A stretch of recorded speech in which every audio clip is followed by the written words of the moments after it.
आज के लेक्चर में आप सभी का स्वागत है। पोस्ट ऑफिस गाइड पार्ट 2 के बारे में कर रहे थे। आज हम सेक्शन नंबर 5 करना शुरू करेंगे, जिसमें हमारे पास पार्सल पोस्ट के बारे में आता है।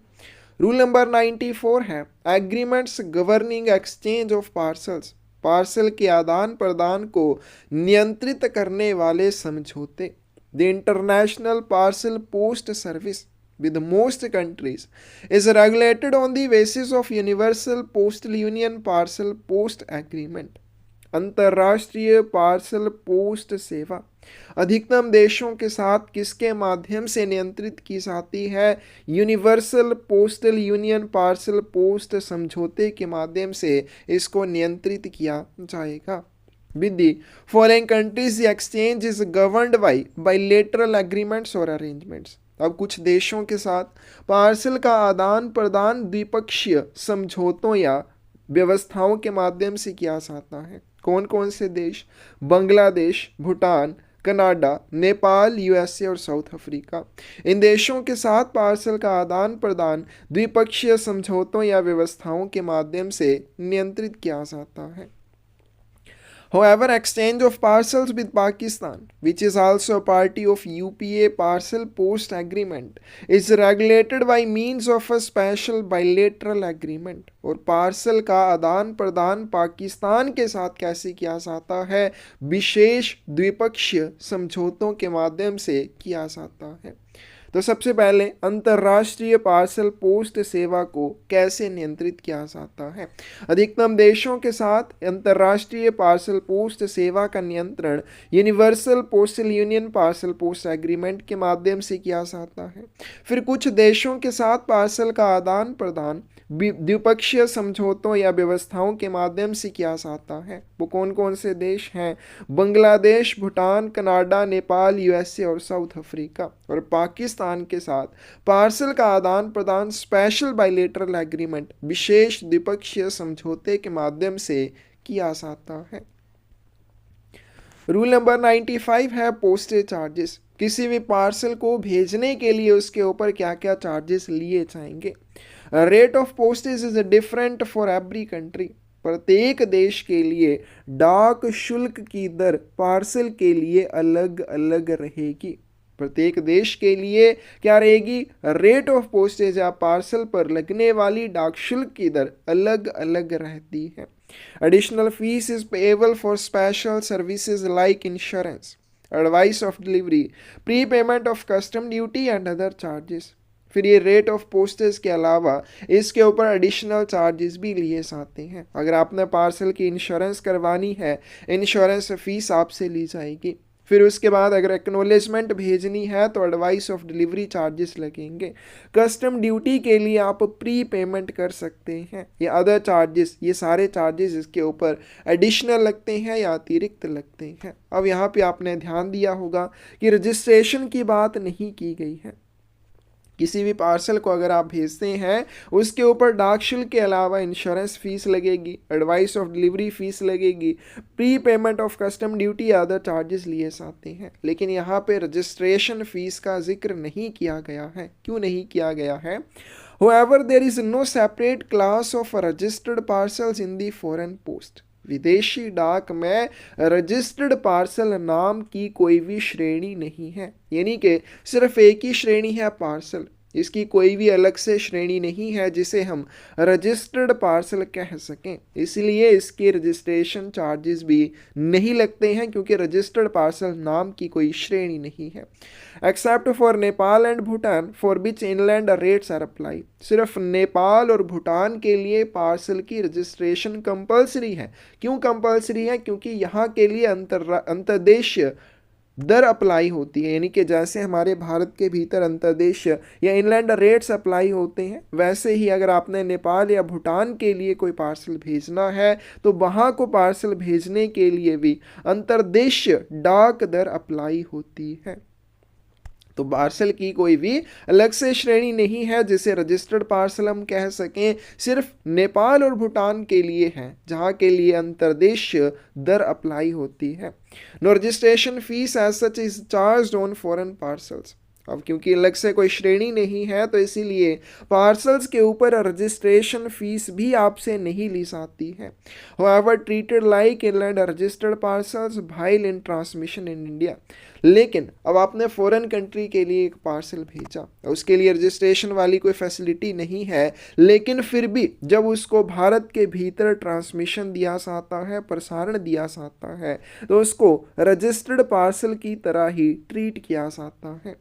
Registration of parcels addressed to Nepal and Bhutan is compulsory. अगर आपने पार्सल नेपाल या भूटान को भेजना है तो नेपाल और भूटान को भेजे जाने वाले पार्सल के लिए रजिस्ट्रेशन कंपल्सरी है। अभी हमने किया कि रजिस्टर्ड पार्सल नाम की कोई श्रेणी नहीं होती है, लेकिन एक्सेप्शन साथ में की कि नेपाल और भूटान को अगर आप पार्सल भेजेंगे, यहाँ के लिए इनलैंड रेट अप्लाई होती हैं, तो यहाँ पे रजिस्ट्रेशन फैसिलिटी भी है। और अगर आपने पार्सल नेपाल या भूटान के लिए भेजना है तो रजिस्ट्रेशन कंपल्सरी है। तो क्या आ जाएगा हमारे पास कि प्रत्येक देश के लिए रेट ऑफ पोस्टेज अलग अलग है। इसके अलावा अगर आपको स्पेशल सर्विसेज चाहिए, आपने पार्सल की इंश्योरेंस करवानी है या उसके साथ एक्नॉलेजमेंट भेजनी है या फिर pre payment of custom duty या अदर चार्जेस पार्सल के ऊपर आपसे लिए जाएंगे अगर आपको अलग से सर्विसेज चाहिए। उसके अलावा पार्सल की रजिस्टर्ड पार्सल की कोई भी सेपरेट क्लास नहीं है फॉरेन पोस्ट में, सिर्फ नेपाल और भूटान को छोड़कर, क्योंकि नेपाल और भूटान के लिए इनलैंड रेट अप्लाई होते हैं। क्योंकि रजिस्टर्ड पार्सल की कोई श्रेणी नहीं है तो रजिस्ट्रेशन फीस भी फॉरेन पार्सल्स के ऊपर नहीं ली जाती है। हालांकि भारत के भीतर प्रसारण के दौरान इस तरह के पार्सल्स को अंतर्देश पंजीकृत पार्सल की तरह ट्रीट किया जाता है। और नेपाल और भूटान को अगर आपने पार्सल भेजना है उसके लिए रजिस्ट्रेशन कंपल्सरी हो जाती है। नेक्स्ट चलते हैं, the postage charges cover only the outward journey of parcel till the office of destination indicated. अब यहाँ पे इस चीज़ को आपने अच्छे से समझना है। मैं भारत में रहता हूँ, मैंने एक पार्सल भेजा जिसका वितरण किसी फॉरेन कंट्री में किया जाना है, मान लीजिए यूएसए में किया जाना है। अब मैंने एक पार्सल भेजा भारत से फॉरेन कंट्री के लिए। जब मैंने उस पार्सल को भेजने के लिए, उसको पोस्ट करने के लिए उसके ऊपर चार्जेस दिए, वो चार्जेस उसकी केवल आउटवर्ड जर्नी को कवर करेंगे। आउटवर्ड जर्नी कहाँ तक? डेस्टिनेशन जो भी इंडिकेट किया है मैंने, उसके ऊपर जो भी डेस्टिनेशन या गंतव्य लिखा है, वो पार्सल जब अपने गंतव्य पर जाकर पहुंच जाएगा, मेरे द्वारा दिए गए चार्जेस की वैलिडिटी खत्म हो जाएगी। जब भी मैं किसी फॉरेन पार्सल के ऊपर पोस्टेज चार्जेस देता हूं तो वो उस पार्सल की सिर्फ आउटवर्ड जर्नी को ही कवर करते हैं। जहां पर वो एक बार डेस्टिनेशन पर पहुंच जाएगा, मेरे द्वारा दिए गए चार्जेस उनकी वैलिडिटी खत्म हो जाएगी, वो चार्जेस वहां पे खत्म हो जाएंगे। अब वहां पे उस पार्सल का वितरण किया जाता है, पार्सल की डिलीवरी की जाती है, तो उसके लिए भी कुछ एक्स्ट्रा चार्जेस लगते हैं। लेकिन आपने सिर्फ ये ध्यान रखना कि जो पोस्टेज चार्जेस दिए जाते हैं वो पार्सल की सिर्फ आउटवर्ड जर्नी को कवर करते हैं, जब तक कि वो अपने ऑफिस ऑफ डेस्टिनेशन पर नहीं पहुंच जाता। Redirection of the parcel inside or outside the country of destination or a return of the parcel to the sender involves collection of additional charges from the addressee or the sender। फिर क्या हुआ, मैंने भारत से एक parcel भेजा USA के लिए, वो अपने डेस्टिनेशन ऑफिस में पहुंच गया, लेकिन डेस्टिनेशन ऑफिस से अगर उसकी रिडायरेक्शन करनी है, रिडायरेक्शन चाहे देश के भीतर करनी है या देश से बाहर करनी है, उसके लिए आपको एक्स्ट्रा चार्जेस देने होंगे। गंतव्य देश के अंदर या गंतव्य देश से बाहर पार्सल के पुनर्निर्देशन के लिए आपको एक्स्ट्रा चार्जेस देने होंगे। लेकिन अगर मान लीजिए उसकी रिडायरेक्शन नहीं करनी है, वो पार्सल वापस प्रेषक को दिया जाना है। अब क्योंकि पार्सल जब आप भेजेंगे, जो आपने पोस्टेज चार्जेस दिए वो सिर्फ उसकी आउटवर्ड जर्नी को कवर करेंगे। ऑफिस ऑफ डेस्टिनेशन पर पहुंच जाने के बाद अगर उसकी रिडायरेक्शन करनी है या वो पार्सल वापस सेंडर को भेजा जाना है, तो उसकी इनवर्ड जर्नी के लिए भी चार्जेस देने होंगे। किसको देने होंगे? वो सेंडर को देने होंगे। अगर रिडायरेक्शन करनी है तो एड्रेसी को देने होंगे, यानी कि जिसको भी उस पार्सल का वितरण मिलेगा उसको एडिशनल चार्जेस देने होंगे। Parcel for abroad can be booked at any post office authorized to accept foreign parcels. विदेश के लिए पार्सल विदेशी पार्सल स्वीकार करने के लिए अधिकृत किसी भी डाकघर में बुक किए जा सकते हैं। अगर आपने फॉरेन के लिए कोई पार्सल भेजना है तो कहाँ पे, जिस डाकघर को अधिकृत किया गया है फॉरेन पार्सल्स एक्सेप्ट करने के लिए, वो डाकघर फॉरेन पार्सल्स को बुक भी कर सकता है। आप वहाँ पे जाकर बुकिंग करवा सकते हैं। The postage and other charges for special services should be fully prepaid at the time of posting, either by means of postage stamps or by any other method authorized in respect of inland parcels. जब भी आप parcel भेजेंगे, parcel के जो भी postage charges बनेंगे या special services के जो भी चार्जेस बनेंगे वो फुली प्रीपेड होने चाहिए। पार्सल को पोस्ट करते समय आपको वो सभी चार्जेस का भुगतान करना होगा, चाहे आप डाक टिकटों के माध्यम से करें या फिर अंतर्देशीय पार्सल के लिए जिस भी मेथड का उपयोग किया जाता है पोस्टेज चार्जेस देने के लिए, उस मेथड के उपयोग से भी आप पोस्टेज चार्जेस का या स्पेशल सर्विसेज के चार्जेस का भुगतान कर सकते हैं।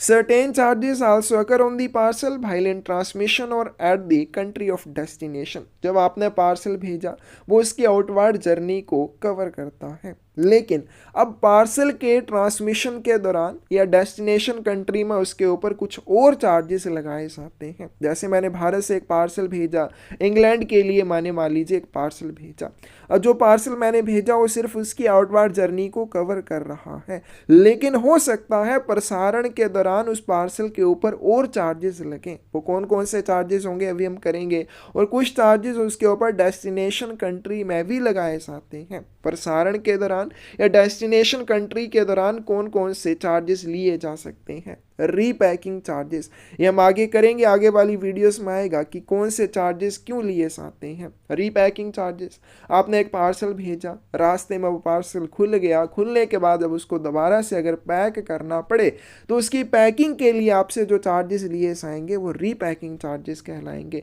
फिर वेयरहाउसिंग चार्जेस हैं, अगर पार्सल को कहीं रोक कर रखना पड़े, चाहे ऑफिस ऑफ डेस्टिनेशन में रोकना पड़े या कहीं भी रोकना पड़े तो उसके लिए भी चार्जेस लगते हैं। कस्टम क्लियरेंस चार्ज लगते हैं, एडवाइस ऑफ अराइवल चार्ज लगते हैं कि आपका पार्सल गंतव्य देश में पहुंच गया है, गंतव्य ऑफिस ऑफ डेस्टिनेशन में पहुंच गया है, उसकी सूचना अगर प्राप्तकर्ता को दी जाएगी उसके भी चार्जेस लगते हैं। ज़रूरी नहीं ये चार्जेस हर देश में लगेंगे, जैसे भारत में ये चार्जेस नहीं लगते हैं लेकिन कुछ देशों में ये चार्जेस लिए जाते हैं। फिर पोस्ट रेस्टेंट के रूप में भेजा है तो पोस्ट रेस्टेंट चार्जेस भी लगेंगे, और साथ में डिलीवरी चार्जेस भी लिए जाते हैं। अब भारत में हमने किया था कि सिर्फ स्मॉल पैकेट एक ऐसे आर्टिकल है जिनकी डिलीवरी के चार्जेस लगते हैं, इसके अलावा किसी और आर्टिकल के ऊपर भारत में डिलीवरी चार्जेस नहीं लिए जाते कि आपका आर्टिकल जब वितरित किया जाएगा उसके डिलीवरी चार्जेस लिए जाएंगे। तो फॉरेन कंट्रीज में ऐसा होता है, डिलीवरी चार्जेस भी लिए जाते हैं। तो ये कुछ ऐसे चार्जेस हैं जो पार्सल के प्रेषण के दौरान उसके ऊपर या डेस्टिनेशन कंट्री में उसके ऊपर लगाए जाते हैं। These are collected from the addressee. अब ये जो भी चार्जेस प्रसारण के दौरान लगेंगे या डेस्टिनेशन कंट्री में लगेंगे प्राप्तकर्ता को देने होंगे। अगर पार्सल वापस आता है तो इन सारे चार्जेस का भुगतान प्रेषक को करना होगा। In case of parcels addressed to a few countries, the sender in India can prepay these charges। और कुछ ऐसे देशों को आप पार्सल भेजते हैं तो कुछ देशों को पार्सल भेजने पर आपको एक सुविधा मिल जाती है, कह सकते हैं विकल्प आपको मिलता है। वो कौन सा विकल्प मिल जाता है कि ये जो भी चार्जेस हमने किए जो ट्रांसमिशन के दौरान या डेस्टिनेशन कंट्री में लगाए जाएंगे उन चार्जेस का पूर्व भुगतान किया जा सकता है प्रेषक के द्वारा। सिर्फ कुछ देशों को भेजे जाने वाले पार्सल्स के मामले में, सभी देशों को भेजे गए पार्सल के मामले में ऐसा नहीं होता है। नेक्स्ट चलते हैं rule number 96, dimensions for foreign parcel. विदेशी पार्सल के लिए क्या आयाम रहते हैं। मैक्सिमम की बात करें, length should not exceed 1.05 metre. अब हमने कहीं ना कहीं इंलैंड पोस्ट में 1.50 मीटर बहुत पढ़ा है, इसको आपने ध्यान रखना कि किसी भी विदेशी पार्सल की लंबाई मैक्सिमम 1.05 मीटर हो सकती है, इससे ज़्यादा नहीं होनी चाहिए। The sum of the length and the greatest circumference measured in a direction other than the length should not exceed 2 meter।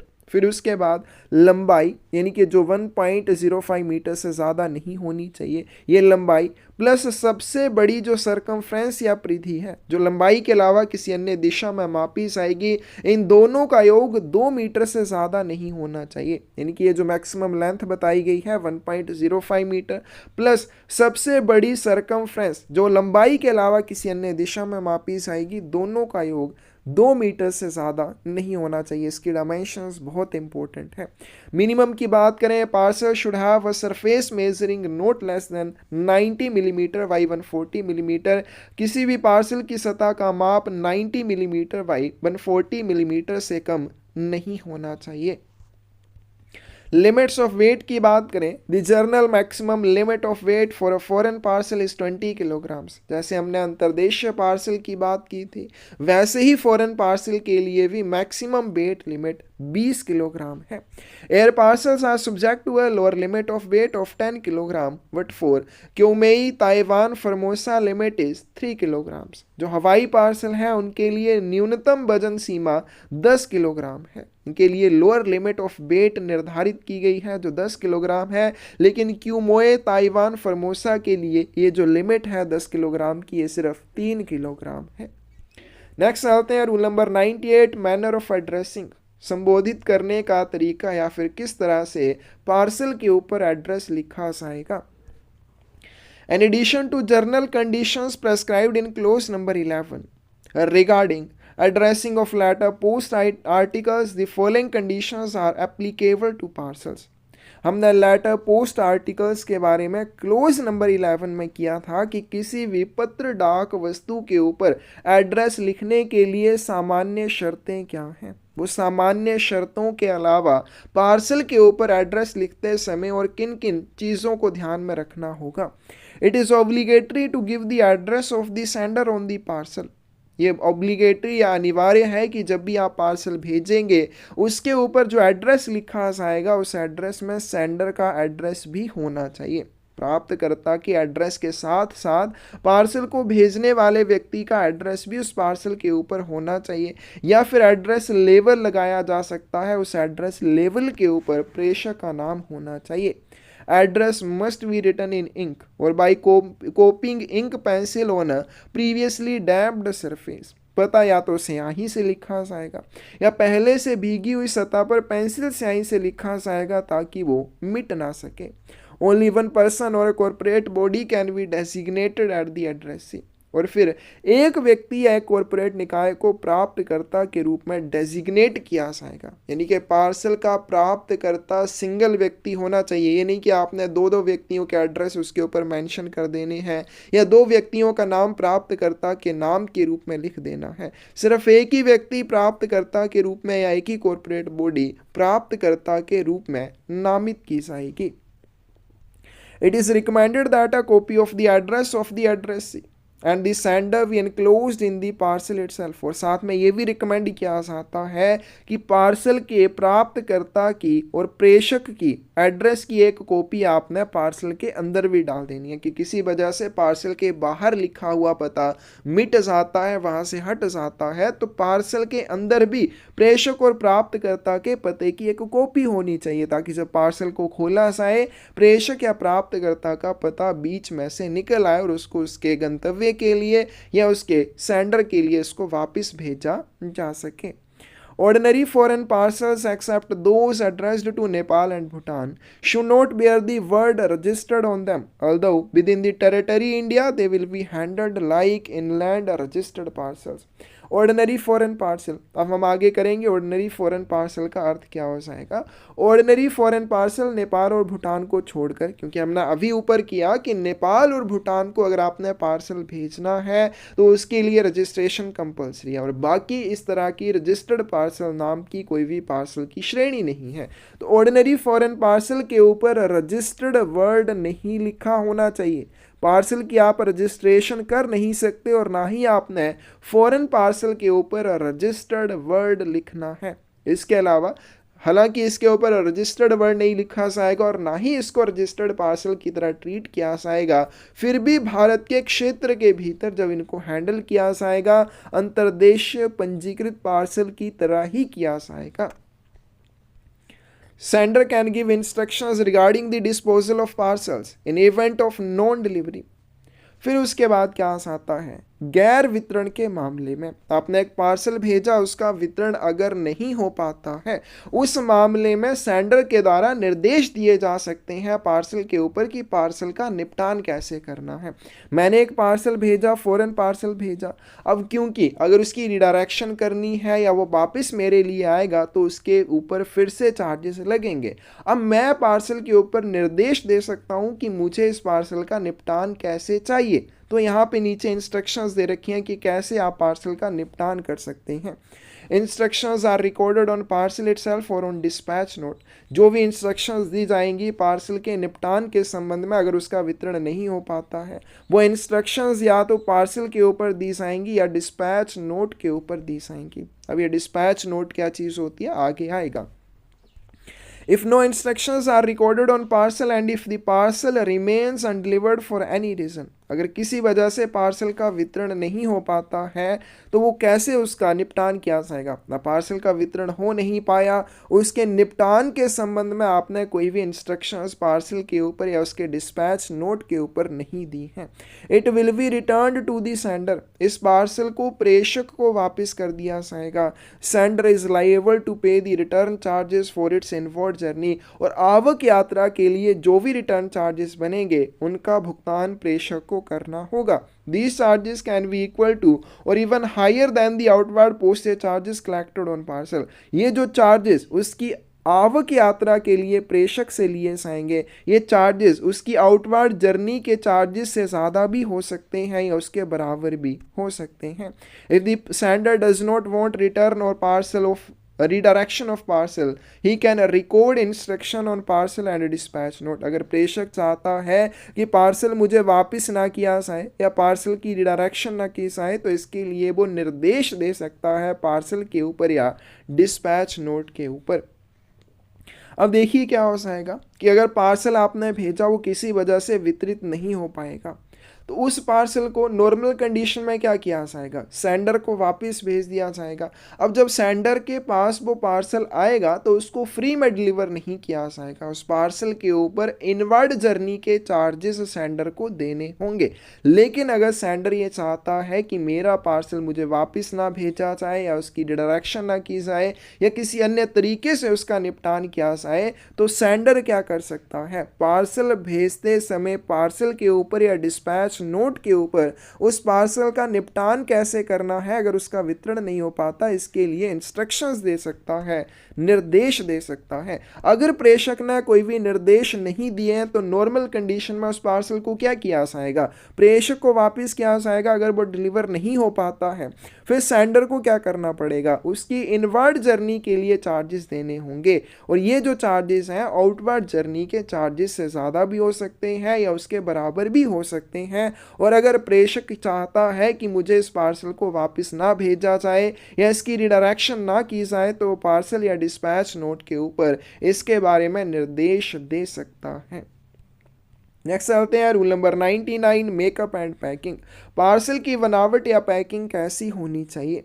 Every parcel must be packed and closed in a manner with due regard to the weight and the nature of the contents, as well as mode of transport and length of the journey। प्रत्येक parcel को आपने किन चीज़ों का ध्यान रखते हुए pack करना है। सबसे पहले पार्सल का वजन आपने ध्यान में रखना है, फिर उसके अंदर क्या सामग्री भेजी जा रही है उस सामग्री के नेचर या प्रकृति को ध्यान में रखना है, मोड ऑफ ट्रांसपोर्ट को ध्यान रखना है कि परिवहन के साधन क्या है, किस माध्यम से उसको आगे भेजा जाएगा, लेंथ ऑफ द जर्नी यात्रा की लंबाई क्या रहेगी, वो कितनी दूर के लिए पार्सल भेजा जाना है। तो जब भी किसी पार्सल को पैक या क्लोज किया जाएगा किन चीज़ों को ध्यान में रखना है, उस पार्सल के वजन को ध्यान में रखना है, उस पार्सल के अंदर भेजी जाने वाली सामग्री की प्रकृति को ध्यान में रखना है, मोड ऑफ ट्रांसपोर्ट को और लेंथ ऑफ जर्नी, इन सारी चीज़ों को ध्यान में रखते हुए पार्सल को पैक किया जाएगा। Packing and closing must protect the contents so that these cannot be damaged by pressure or by repeated handlings।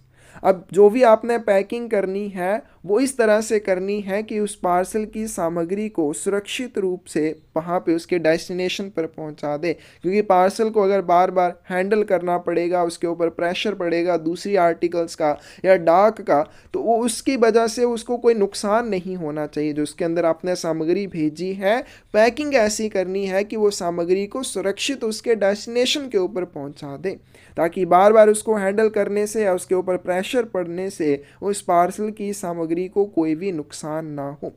They must also be such that it is impossible to tamper with the contents without leaving an obvious trace of violation। फिर parcel को आपने इस तरह से pack करना है कि अगर पार्सल की सामग्री के साथ कोई भी छेड़छाड़ की जाएगी तो बिना उस पार्सल के साथ या बिना उस पार्सल के ऊपर कोई निशान छोड़े उस पार्सल की सामग्री की जांच करना इम्पॉसिबल हो। इस तरह से आपने पैकिंग करनी है। ठीक है, पार्सल की पैकिंग आप कैसे करेंगे? इस तरह से करेंगे कि अगर पार्सल की सामग्री के साथ कुछ भी छेड़छाड़ करनी हो तो उस छेड़छाड़ के निशान पार्सल की पैकिंग के ऊपर रह जाने चाहिए। दोबारा से उस पार्सल को वैसे का वैसा पैक करना इम्पॉसिबल हो जाए, इस तरह से आपने उस पार्सल की पैकिंग करनी है। Every parcel must be made up securely if it has to be conveyed over long distances or it has to undergo many transshipments or handlings। प्रत्येक पार्सल को आपने सिक्योरली बनाना है, सुरक्षित रूप से बनाना है, ताकि अगर उसे लंबी दूरी पर पहुंचाया जाना है या बहुत सारी ट्रांसशिपमेंट्स या हैंडलिंग से गुजरना है तो वो पार्सल खराब नहीं होना चाहिए।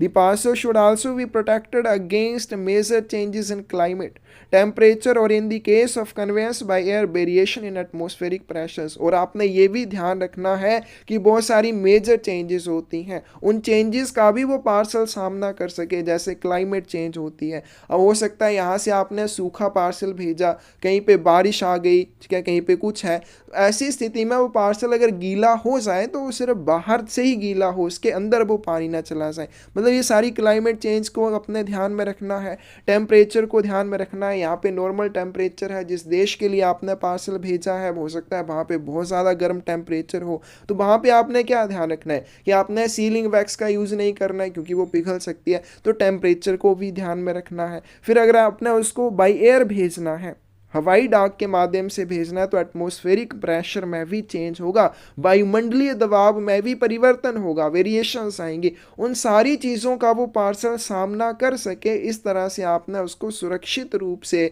तैयार करना है, सुरक्षित रूप से बनाना है।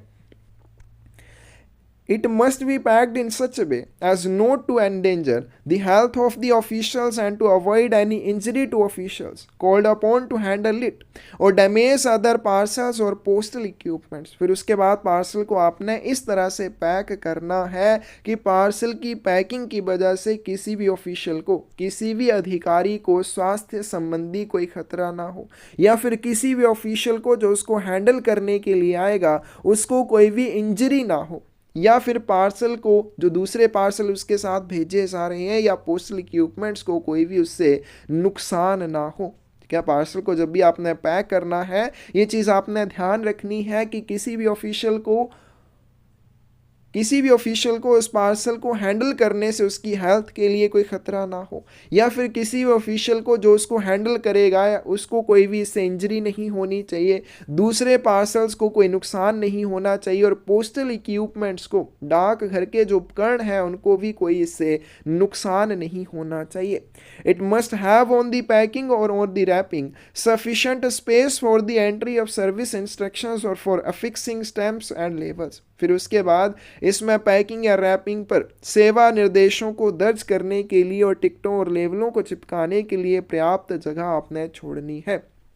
तो पार्सल की जो पैकिंग होगी या रैपिंग होगी उसके ऊपर आपने पर्याप्त जगह छोड़नी है। आपने एड्रेसी का एड्रेस लिख दिया, सेंडर का एड्रेस लिख दिया और जो इंपॉर्टेंट चीज़ें थी वो लिख दी। उसके अलावा भी उसके ऊपर सफिशिएंट स्पेस बचनी चाहिए ताकि डाक घर के द्वारा जो सर्विस इंस्ट्रक्शंस दी जानी है, डाक टिकट लगाए जाने हैं या कोई लेबल लगाया जाना है, उनको लगाने के लिए जगह बच सके। The following are accepted without packing। कुछ ऐसे पार्सल जिनको बिना पैकिंग के भी स्वीकार कर लिया जाता है। Articles which can be fitted together or put and kept together by a strong cord with lead or other seals so as to form one single parcel which cannot come apart. अब ऐसी वस्तुएं जिन्हें एक साथ fit किया जा सकता है या जिन्हें आपने स्ट्रॉन्ग कोड के साथ मजबूत रस्सी के साथ आपस में बांध दिया, उसके ऊपर लेड या अन्य सील लगा दी, इस तरह से आपने उस पार्सल को बना दिया कि वो सिंगल पार्सल बन गया, सिंगल आर्टिकल बन गया जिसको आप अलग नहीं कर सकते। जब इस तरह का पार्सल लाएंगे तो उसको बिना पैकिंग के या बिना रैपिंग के भी स्वीकार कर लिया जाएगा। Parcels in one piece such as piece of wood और मेटल, इसमें एग्जाम्पल आ जाती है जैसे आपने कोई लकड़ी का टुकड़ा भेजना है या कोई धातु का टुकड़ा भेजना है तो ज़रूरी नहीं है उसके लिए आपको कोई पैकिंग करनी है, लेकिन ये भी ध्यान रखना है कि उसकी वजह से किसी ऑफिशियल को या अन्य किसी पार्सल को या पोस्टल इक्विपमेंट्स को कोई भी नुकसान ना पहुंचे। हालांकि इनको बिना रैपिंग के या बिना पैकिंग के स्वीकार कर लिया जाएगा।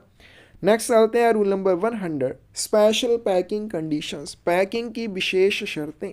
Precious metals should be packed in following manner, अगर आपने फॉरेन पार्सल के माध्यम से कोई भी प्रीशियस मेटल भेजना है, कोई भी कीमती धातु भेजनी है तो उसको पैक करने का क्या तरीका रहेगा।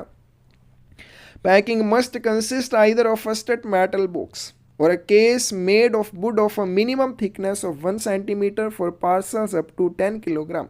सबसे पहले अगर आपने प्रीशियस मेटल या कोई भी कीमती धातु फॉरेन पार्सल के माध्यम से भेजनी है, पैकिंग कैसे करनी है। कीमती धातु को स्टड मेटल बॉक्स में, मोटे मेटल बॉक्स में या मोटे धातु के डिब्बे के अंदर रख कर भेजना है। अगर आप ये नहीं करना चाहते, दूसरी ऑप्शन आपके पास है, आप लकड़ी से बने बॉक्स का यूज़ कर सकते हैं।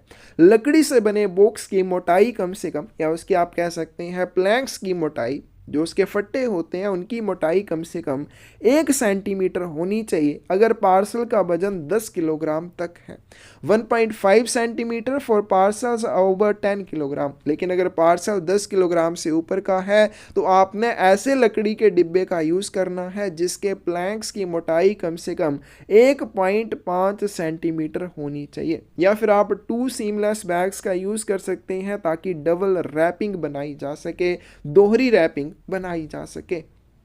तो जब भी आपने कोई प्रीशियस मेटल पार्सल के माध्यम से भेजना है तो पैकिंग में क्या होना चाहिए। पैकिंग के लिए आप मोटे मेटल बॉक्स का यूज़ करेंगे या फिर आप लकड़ी के बॉक्स का यूज़ भी कर सकते हैं। अगर 10 किलोग्राम तक का पार्सल है तो 1 सेंटीमीटर मोटाई वाले पार्सल का यूज़ किया जाएगा।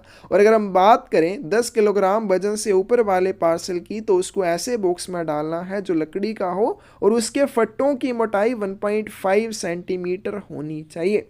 However, when cases made of a plywood are used, हालांकि जब आप ऐसे बॉक्स का यूज़ करते हैं जो प्लाईवुड से बने हों, वो भी लकड़ी के होते हैं लेकिन वो मजबूत लकड़ी के होते हैं, देयर थिकनेस में बी लिमिटेड टू 5 मिलीमीटर, तो उनकी मोटाई 5 मिलीमीटर तक हो सकती है, on the condition that the edges of the cases are reinforced by metal angle strips. लेकिन आपने वो ध्यान रखना है कि जब भी आपने प्लाईवुड वाले बॉक्स का यूज़ करना है तो उसके जो एंगल बनेंगे या उसकी जो एजेस बनेगी उनको आपने धातु के स्ट्रिप द्वारा मजबूत करना है। ठीक है, धातु के एंगल होते हैं उनके माध्यम से आप उसको मजबूत करेंगे ताकि वो कहीं भी लगे तो टूटे फूटे ना। ग्लास और अदर फ्रेजाइल ऑब्जेक्ट आपने भेजने हैं कि आप ग्लास भेजेंगे, कांच भेजेंगे या अदर कोई ऐसा ऑब्जेक्ट भेजेंगे जो फ्रेजाइल है, टूट सकता है, नाजुक है। Packing must consist of a box of metal, would, strong plastic material और स्ट्रॉन्ग कार्डबोर्ड। इसमें जो आपने पैकिंग के लिए यूज़ करना है, कौन से बॉक्स का करना है, या तो आप मेटल बॉक्स का यूज़ करेंगे या आप लकड़ी के बॉक्स का यूज़ करेंगे या स्ट्रॉन्ग प्लास्टिक मटेरियल के बॉक्स का यूज़ करेंगे या मजबूत गत्ते वाले बॉक्स का यूज़ करेंगे। जो भी आपने एक बॉक्स ले लिया उसको आपने पेपर के साथ भर देना है या वुड शेविंग, लकड़ी के बुरादे के साथ भर देना है या कोई अदर अप्रोप्रिएट प्रोटेक्टिव मटेरियल उसके अंदर डाल देना है ताकि ऑब्जेक्ट और बॉक्स के बीच में कोई भी घर्षण ना हो, एक दूसरे से वो टकराए ना, क्योंकि उसके अंदर आप ग्लास भेज रहे हैं। आपने मान लीजिए मेटल बॉक्स यूज़ किया, मेटल बॉक्स में अगर आपने ऐसे ही ग्लास रख दिया तो ग्लास पहुंचते पहुंचते चूरा बन जाएगा, वो अपने डेस्टिनेशन पर सही सलामत नहीं पहुंच पाएगा। इसलिए आपने मेटल का बॉक्स लिया, उसमें या तो लकड़ी का बुरादा डाल देंगे या उसको पेपर से भर देंगे या कोई और प्रोटेक्टिव मटीरियल डाल देंगे, फिर उसमें ग्लास को रखेंगे। ऐसा करेंगे तो फिर वो आपस में उनमें में घर्षण नहीं होगी, बॉक्स और जो भी आपने ऑब्जेक्ट भेजा उनमें आपस में कुछ भी घर्षण नहीं होगा, फ्रिक्शन नहीं होगी, तो वो सही सलामत अपने डेस्टिनेशन पर पहुंच जाएगा। Liquid and substances which easily liquefy, अगर आप कोई भी लिक्विड भेजना चाहते हैं या ऐसा कोई सब्सटेंस भेजना चाहते हैं जो आसानी से लिक्विफाई हो जाता है, आसानी से वो तरल बन जाता है, this should be enclosed in perfectly leak proof containers. तो इसके लिए आपने लीक प्रूफ कंटेनर्स का यूज़ करना है, ऐसे कंटेनर का यूज़ करना है जो लीक प्रूफ होने चाहिए, उनके अंदर से कुछ भी मटेरियल बाहर नहीं आना चाहिए लीक होकर। Each container should be placed in a special box of metal, wood, strong plastic material or strong corrugated cardboard। फिर उसके बाद कंटेनर में आपने क्या करना है, कंटेनर आपने जो भी ले लिया लीक प्रूफ कंटेनर, उसके अंदर आपने लिक्विड डाल दिया, फिर उस कंटेनर को आप एक स्पेशल बॉक्स में रखेंगे, एक विशेष बॉक्स में रखेंगे। वो विशेष बॉक्स मेटल का बना हो सकता है, लकड़ी का बना हो सकता है, या स्ट्रॉन्ग प्लास्टिक मटेरियल का, या स्ट्रॉन्ग कोरुगेटेड कार्डबोर्ड का बना हो सकता है। एक नालीदार गत्ते होते हैं उनका बना हुआ बॉक्स भी आप यूज़ कर सकते हैं। फिर उस बॉक्स में क्या होना चाहिए, कंटेनिंग एनफ साडस्ट, या तो उसमें रेत होना चाहिए, या कॉटन होना चाहिए, या लकड़ी होनी चाहिए, अदर कोई अप्रोप्रिएट प्रोटेक्टिव मटेरियल होना चाहिए। क्यों? To absorb the liquid should the container break. अगर उसके अंदर जो कंटेनर आपने रखा है जिसमें लिक्विड डाला है वो अगर कहीं टूट जाता है या वो लीक हो जाता है, तो उसमें आपने अगर साडस्ट डाली है, कॉटन या लकड़ी का बुरादा या अदर कोई अप्रोप्रिएट प्रोटेक्टिव मटेरियल डाला है, तो वो उसको अपने आप में अवशोषित कर लेगा। The lid of the box should be fixed so that it cannot easily work loose। आपने जो बॉक्स का ढक्कन है वो इस तरह से फिक्स करना है, इस तरह से लगाना है कि वो आसानी से खुलना नहीं चाहिए। तो जब भी आपने कोई लिक्विड या ऐसा कोई सब्सटेंस भेजना है जो आसानी से लिक्विफाई हो जाता है, इसके लिए आपको लीक प्रूफ कंटेनर की आवश्यकता होगी। लीक प्रूफ कंटेनर के अंदर आपने लिक्विड डाल दिया, अदर कोई सब्सटेंस जो लिक्विफाई हो जाता है उसको डाल दिया, फिर उस लीक प्रूफ कंटेनर को एक बॉक्स में डालेंगे। वो बॉक्स मेटल का, लकड़ी का, स्ट्रॉन्ग प्लास्टिक मटेरियल का या नालीदार गत्ते का बना हो सकता है। अब जो भी बॉक्स का आप यूज़ करेंगे उसके अंदर साडस्ट, कॉटन, वुड या फिर अदर कोई अप्रोप्रिएट प्रोडक्टिव मटेरियल आपको डाल देना है, ताकि आपके द्वारा जिस कंटेनर में लिक्विड डाला गया है वो कंटेनर कहीं टूट जाता है या उसमें से रिसाव हो जाता है, तो उसके अंदर जो भी आपने मटेरियल डाला होगा वो मटेरियल उसको अपने आप में शोषित कर लेगा। और जो बॉक्स का ढक्कन है वो आपने इस तरह से लगाना है कि कहीं वो आसानी से ढीला नहीं होना चाहिए। Fatty substances which do not easily liquefy, such as ointments, soft soaps, resins, etc. and silkworm egg। अगर आपने फॉरेन पोस्ट के माध्यम से, फॉरेन पार्सल के माध्यम से कोई ऐसा सब्सटेंस भेजना है जो आसानी से लिक्विफाई नहीं होता, यानी कि आसानी से वो तरल नहीं बनता है, जैसे मलहम कोई भेजना चाहते हैं, या सोप भेजना चाहते हैं, कोई साबुन भेजना चाहते हैं, या कोई रेजिन्स भेजना चाहते हैं, या सिल्क वॉर्म एग भेजना चाहते हैं, रेशम कीट के अंडे भेजना चाहते हैं, they should be enclosed in first covering. इसके लिए आपने पहला जो बॉक्स यूज़ करना है, वो बॉक्स हो सकता है, बैग हो सकता है, कपड़े का या प्लास्टिक का बैग हो सकता है, इनका आप यूज कर सकते हैं फर्स्ट कवरिंग की तरह। Which is itself placed in a box of wood, metal or any other material sturdy enough to prevent the contents from leaking। तो पहले आपने क्या करना है, जो भी आपने भेजना है कोई ऐसा सब्सटेंस जो आसानी से लिक्विफाई नहीं होता है, या सिल्क वॉर्म एग भेजने हैं, तो पहली कवरिंग यानी कि ये सारी सामग्री में से जो भी आप चीज़ भेजेंगे उस सामग्री को आपने या तो बॉक्स के अंदर रखना है, या किसी बैग के अंदर जो कपड़े का हो सकता है या प्लास्टिक का हो सकता है उसके अंदर रख देना है। फिर उस फर्स्ट कवरिंग को आपने एक दूसरे बॉक्स में रखना है, वो लकड़ी का बना हो सकता है, मेटल का या ऐसे मटेरियल का बना हो सकता है जो उसके बाहर, उसकी सामग्री को किसी भी कंडीशन में बॉक्स के बाहर ना आने दे। तो इस तरह से आपने उसकी पैकिंग करनी है। Dry colouring powders such as aniline blue, फिर आप कोई भी सूखे रंग के पाउडर भेजना चाहते हैं, these products shall be admitted only in perfectly leak proof metal boxes. अगर आपने ड्राई कलरिंग पाउडर्स को भेजना है, इनको भली भांति लीक प्रूफ मेटल बॉक्सेस में डालकर ही भेजा जाएगा। ऐसे लीक प्रूफ धातु के बक्से में स्वीकार किया जाएगा जिसके बाहर ये किसी भी कंडीशन में नहीं आ सकते हैं।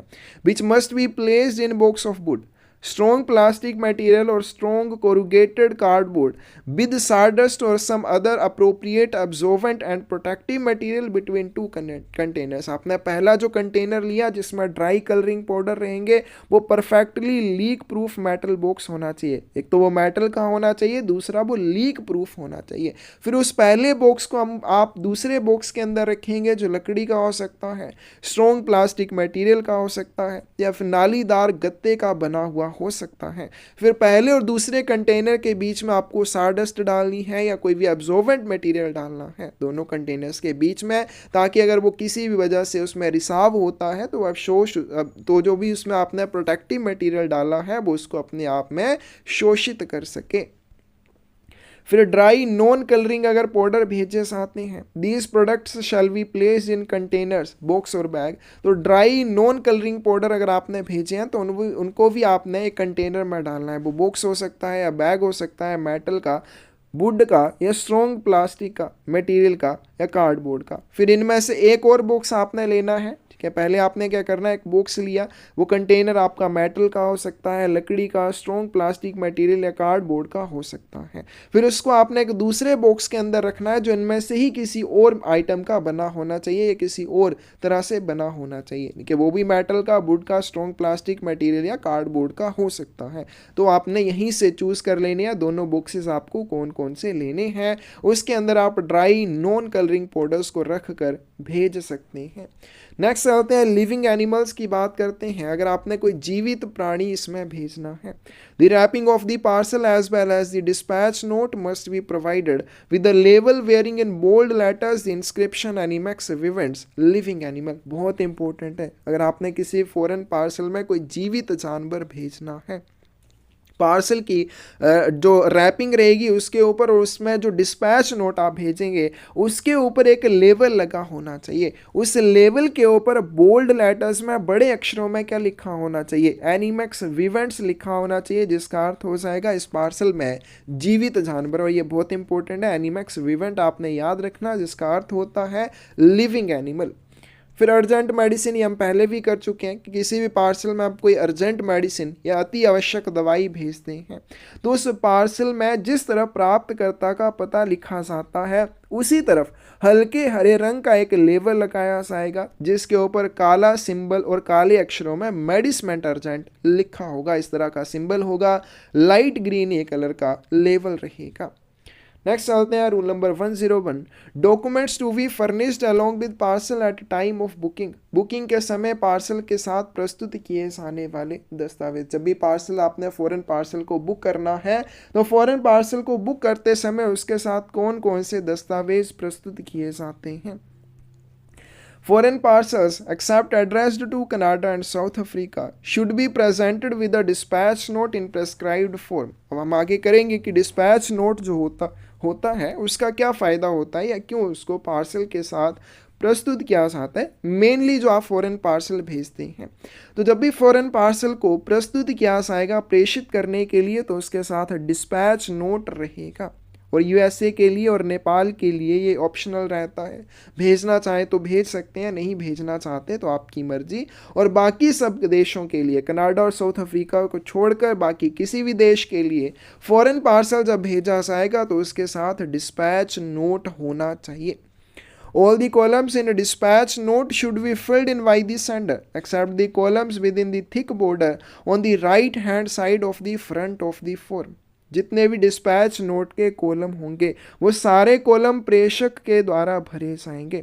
सिर्फ फॉर्म के फ्रंट वाली साइड राइट हैंड साइड में थिक बॉर्डर में कुछ कॉलम होंगे वो प्रेषक ने नहीं भरने हैं। इनके अलावा जो भी डिस्पैच नोट के कॉलम होते हैं वो प्रेषक के द्वारा भरे जाते हैं।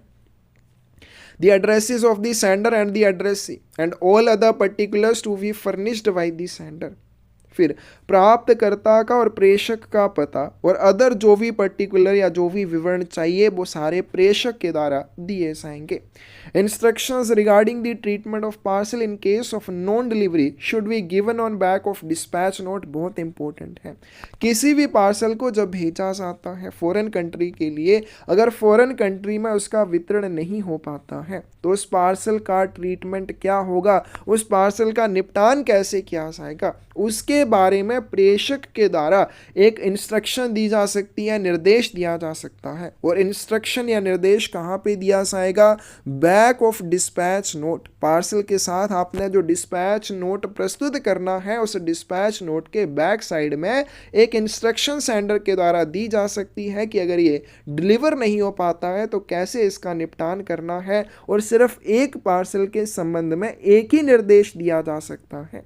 The instructions should be made out in English. अब ये जो निर्देश दिया जाएगा या तो इंग्लिश में दिया जाएगा और in a language known in the country of destination, या गंतव्य देश में नॉन लैंग्वेज या जानी जाने वाली भाषा में ये निर्देश दिया जाएगा। In case of insured parcel, VP or COD parcel, the amount should be indicated in Indian currency on set of custom declaration form. इसके अलावा custom declaration form के ऊपर इंडियन करेंसी में उस अमाउंट को लिखा जाएगा। कौन सी अमाउंट? जो इंश्योर्ड पार्सल, VP पार्सल या COD पार्सल की होगी। बीमित पार्सल, VP या COD पार्सल के मामले में सीमा शुल्क घोषणा पत्र के सेट पर राशि भारतीय मुद्रा में दर्शाई जाएगी कि ये इंश्योर्ड पार्सल है, इतने रुपए के लिए इसकी इंश्योरेंस की गई है, या ये VP पार्सल है, इतने रुपए के लिए इसको VP के रूप में भेजा जा रहा है, या COD पार्सल है, इतने रुपए के लिए इसको COD के रूप में भेजा जा रहा है। A single dispatch note may be used for 3 or 2 ordinary parcels which are posted at same time at same office by same sender to same addressee, and if postage paid is the same on each parcel and they are forwarded by same route। अब आपने क्या किया है? Dispatch note हर parcel के साथ प्रस्तुत करना है, लेकिन आप क्या कर सकते हैं? अगर आप 2 या 3 ऑर्डिनरी पार्सल भेज रहे हैं, 3 से ज़्यादा नहीं, मैक्सिमम 3, 2 या 3 आप ऑर्डिनरी पार्सल भेज रहे हैं जिनको आप एक ही टाइम पे पोस्ट कर रहे हैं, सेम ही पोस्ट ऑफिस से भेज रहे हैं, प्रेषक का नाम भी सेम है जिसके लिए पार्सल भेजे जा रहे हैं, वो प्राप्तकर्ता का नाम भी सेम है, और उनके ऊपर दिए जाने वाले पोस्टेज चार्जेस भी सेम है, और उनको सेम ही रूट से भेजा जा रहा है, यानी कि सेम ही पार्सल है, सेम ही उनके ऊपर पोस्टेज चार्जेस हैं, सेम ही रूट से उनको भेजा जा रहा है, एक ही प्राप्तकर्ता के लिए और भेजने वाला भी एक ही है। ऐसे मामले में उन सब पार्सल्स के साथ अलग अलग डिस्पैच नोट देने की ज़रूरत नहीं होगी। 2 या 3 पार्सल्स के लिए सिंगल डिस्पैच नोट का यूज़ किया जा सकता है, और अगर ऐसा आप करते हैं, in such cases the parcel should be clearly marked by sender one of a batch of parcels। तो वहाँ पे प्रेषक को क्लियरली ये मार्क करना होगा कि ये जो आप पार्सल भेज रहे हैं उनके साथ एक ही डिस्पैच नोट भेज रहे हैं, तो वो कौन से पार्सल्स का एक बैच है। The term ordinary parcels here means or parcels other than insured parcels, VP or COD parcels, and parcels on which customs and other known postal charges are prepaid। Ordinary parcel शब्द का जो यहाँ पे उपयोग किया गया है उसका क्या अर्थ हो जाएगा? इसमें insured parcel, VP, COD parcel या ऐसे पार्सल जिनके ऊपर कस्टम या नॉन पोस्टल चार्जेस प्रीपेड है, इसके अलावा जितने भी पार्सल होंगे वो ऑर्डिनरी पार्सल में आ जाएंगे। ऑर्डिनरी पार्सल का अर्थ यहाँ पे इन सभी पार्सल के अलावा अन्य पार्सल से हो जाएगा। नेक्स्ट चलते हैं पार्सल्स फॉर अब्रोड। विदेश के लिए जब पार्सल भेजा जाता है, all parcels for places abroad are liable to be opened for examination in country of destination and the contents are subject to the custom or other legal requirements of the country of destination. जब भी कोई parcel foreign country के लिए भेजा जाता है तो destination country में इसको जांच के लिए खोला जाता है, या फिर डेस्टिनेशन कंट्री में पार्सल के अंदर की जो सामग्री है उसके ऊपर कस्टम या अदर लीगल रिक्वायरमेंट की जाती है, यानी कि उस देश की जो भी कानूनी आवश्यकताएं होती हैं उसके अनुसार वो पार्सल की सामग्री को देखते हैं, उसकी जांच करते हैं। Therefore, every foreign parcel should be accompanied by a custom declaration in prescribed form in duplicate। इसलिए प्रत्येक विदेशी पार्सल के साथ निर्धारित प्रपत्र में एक सीमा शुल्क घोषणा संलग्न होनी चाहिए। तो जब भी फॉरेन कंट्री के लिए कोई पार्सल भेजा जाता है तो फॉरेन कंट्री में उसको खोला जाता है उसकी जांच के लिए, और उसकी जो सामग्री होती है वो सीमा शुल्क और गंतव्य देश की जो भी कानूनी आवश्यकताएं होती हैं उसके अधीन होती है, यानी कि उस सामग्री के ऊपर जो भी सीमा शुल्क है वो भी लगाएंगे, अदर उसकी जो भी लीगल रिक्वायरमेंट्स हैं उनको भी पूरा करेंगे, वो पूरी जांच करेंगे। तो इसलिए जब भी आपने कोई फॉरेन पार्सल भेजना है पहले ही कस्टम डिक्लेरेशन में कस्टम डिक्लेरेशन निर्धारित फॉर्म में उसके साथ संलग्न करके भेज देनी है। In most cases 2 copy of custom declarations are required. बहुत सारे मामलों में सीमा शुल्क घोषणाओं की 2 प्रतियों की आवश्यकता होती है। The custom declaration should be filled carefully। और जो कस्टम डिक्लेरेशन है उसको ध्यानपूर्वक भरा जाना चाहिए। Giving an accurate and detailed description of the contents as possible. फिर जितना संभव हो सके पार्सल के अंदर आपने जो सामग्री भेजी है उसके बारे में सही और विस्तृत जानकारी उस कस्टम डिक्लेरेशन के ऊपर होनी चाहिए। Particulars as are likely to facilitate customs clearance net weight of the contents। इसके अलावा जहाँ पे भी संभव हो पार्सल को खोले बिना सीमा शुल्क निकासी की सुविधा हो, ठीक है, ताकि पार्सल को बिना खोले उसके बारे में सारी जानकारी मिल सके कि इसका वेट क्या है, इसके अंदर जो सामग्री भेजी जा रही है वो क्या सामग्री भेजी जा रही है, उसके बारे में एक्यूरेट और डिटेल्ड डिस्क्रिप्शन कस्टम डिक्लेरेशन के ऊपर होनी चाहिए। और साथ में जो भी उसके अंदर आपने सामग्री भेजी है उसकी वैल्यू भी इंडियन करेंसी में एक्सप्रेस की गई होनी चाहिए, ताकि पार्सल को जितना संभव हो सके बिना खोले उसकी सामग्री के बारे में पता किया जा सके, उसकी सामग्री का आकलन बिना उस पार्सल को खोले किया जा सके। तो कस्टम डिक्लेरेशन का फायदा क्या होता है? जैसे हमने ये फर्स्ट पॉइंट किया कि जब भी आप कोई फॉरेन पार्सल भेजते हैं डेस्टिनेशन कंट्री में उस पार्सल की सामग्री की जांच करने के लिए उसको खोलना चाहता है कि क्या सामग्री आपने भेजी है, या उसके ऊपर कस्टम या फिर other legal requirements destination country के द्वारा पूरी की जाती है। कस्टम डिक्लेरेशन फॉर्म साथ में संलग्न करने का क्या फायदा होता है? कस्टम डिक्लेरेशन फॉर्म में पार्सल के अंदर आपने जो भी सामग्री भेजी है उसके बारे में एक्यूरेट और डिटेल्ड डिस्क्रिप्शन रहेगी कि इस पार्सल की सामग्री क्या है, उसके बारे में पूरी डिटेल रहेगी। फिर उसके बाद उस पार्सल के अंदर जो सामग्री है उसका मूल्य क्या है वो भी इंडियन करेंसी में एक्सप्रेस किया हुआ होना चाहिए। नेट वेट क्या है सामग्री का वो होना चाहिए। फिर ऐसा करने से होगा क्या? ऐसा करने से ये होगा कि कस्टम अथॉरिटीज़ को जहाँ तक संभव उस पार्सल को खोलने की आवश्यकता नहीं होगी, क्योंकि हर एक चीज़ के बारे में उस पार्सल के कस्टम डिक्लेरेशन फॉर्म के ऊपर बताया गया होगा। तो बिना खोले कस्टम अथॉरिटीज़ उसके मूल्य के बारे में या उसकी सामग्री के बारे में आकलन कर सकते हैं। कस्टम अथॉरिटीज़ को उस पार्सल को खोलने की आवश्यकता नहीं होगी। The sender may also attach to the CP2 dispatch note and any document, invoice, export license, import license, certificate of origin, certificate of health necessary for customs treatment in the dispatching country and in country of destination। फिर गंतव्य देश में या dispatching country में custom treatment के लिए जो जो डॉक्यूमेंट्स की आवश्यकता होगी, जैसे उसमें वो CP2 डिस्पैच नोट लगा सकता है या अन्य कोई डॉक्यूमेंट जैसे उस पार्सल की सामग्री के बारे में इनवॉइस लगा सकता है, export licence, import licence, certificate of origin या सर्टिफिकेट ऑफ हेल्थ। यानी कि डिस्पैचिंग कंट्री में जहां से उस पार्सल को भेजा जा रहा है, डिस्पैचिंग कंट्री में कस्टम ट्रीटमेंट के लिए जिन डॉक्यूमेंट्स की आवश्यकता होती है या कंट्री ऑफ डेस्टिनेशन में जिन कस्टम ट्रीटमेंट के लिए जिन डॉक्यूमेंट्स की आवश्यकता होती है, प्रेषक के द्वारा वो सारे डॉक्यूमेंट भी पार्सल के साथ लगाकर भेजे जा सकते हैं। In the case of parcels addressed to USA, instructions regarding disposal in the event of non-delivery should be recorded on the custom declaration also। ऐसे पार्सल जो USA के लिए भेजे जा रहे हैं उनके निपटान के संबंध में इंस्ट्रक्शंस की, अगर इनका वितरण नहीं हो पाता है तो उनके निपटान के संबंध में इंस्ट्रक्शन कस्टम डिक्लेरेशन फॉर्म के ऊपर भी दी जाती है। Foreign parcels should also be accompanied by a declaration in PP form in triplicate। फिर विदेशी पार्सल के साथ PP फॉर्म में एक घोषणा पत्र भी होना चाहिए जो ट्रिप्लिकेट में या 3 कॉपियों में संलग्न किया जाएगा। और अगर पार्सल में जो सामग्री आप भेज रहे हैं उसकी वैल्यू 50 रुपये से कम है तो सिंपल डिक्लेरेशन सफिशिएंट रहेगी।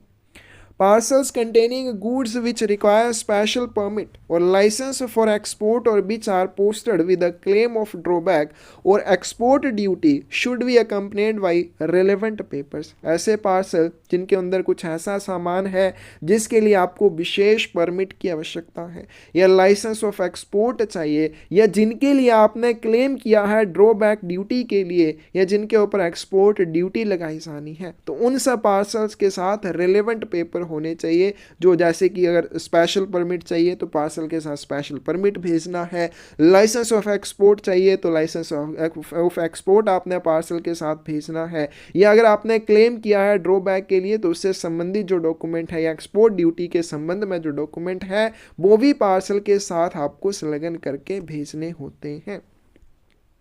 One copy of custom declaration should be pasted on the parcel itself. और कस्टम डिक्लेरेशन की एक कॉपी आपने पार्सल के ऊपर चिपका देनी है, जिसमें उस पार्सल की सामग्री के बारे में एक्यूरेट और डिटेल्ड डिस्क्रिप्शन रहेगी, साथ में उसका नेट वेट, फिर उसके बारे में और अदर जो भी इंफॉर्मेशन रहेगी वो सारी उस कस्टम डिक्लेरेशन फॉर्म के ऊपर रहेगी।